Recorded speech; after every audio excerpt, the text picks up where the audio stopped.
તમે કોઈ એવા કોઈ વ્યક્તિ નથી થઈ ગયા કે તમે આમ પાણીથી લાઈન દોરો? એ વિડિયો પણ બતાવો ભાઈ, બતાવો એ વિડિયો, એટલે ખબર પડે ગુજરાતની જનતાને. અને એક તરફથી ચોરી ને ઉપરથી સીના ચોરી.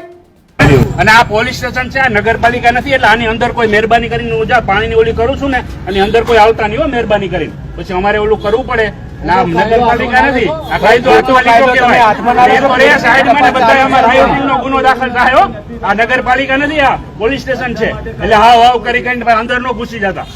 બરોબર? એટલે જે તમારું પોલીસ એની તપાસ કરે છે ભાઈ, તપાસ થશે એટલે તમને જાહેર કરી એટલે કઈ બોલતા નથી. એટલે તમે હાવ કરતા કરતા અહીંયા પહોંચી જાય તો હમણાં અંદર પહોંચી જશે. અંદર કોઈ નહીં આવે. હા. બરાબર ને? આ બધા સાઈડમાં માને છે તમારું?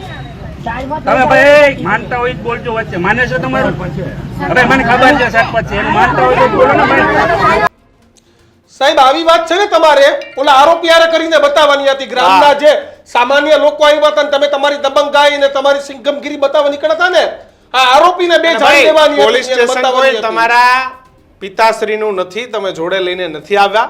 પોલીસ સ્ટેશન એ પ્રજાનું છે અને જો પ્રજાને તમારા કામથી અણગમો હશે તો ટોળા પણ આવશે અને પોલીસ સ્ટેશને પણ આવશે. તમે પાણીથી લાઈન દોરનારા કોણ ભાઈ? એટલે લોકશાહી છે ભાઈ. આ લોકોને ધમકાવ્યા. આવે તમે ધમકી સામાન્ય લોકોને આપવા નીકળ્યા. સાહેબ પીએસઆઈ શ્રી, તમે કાલ અમારી પર પણ ફરિયાદ દાખલ કરશો?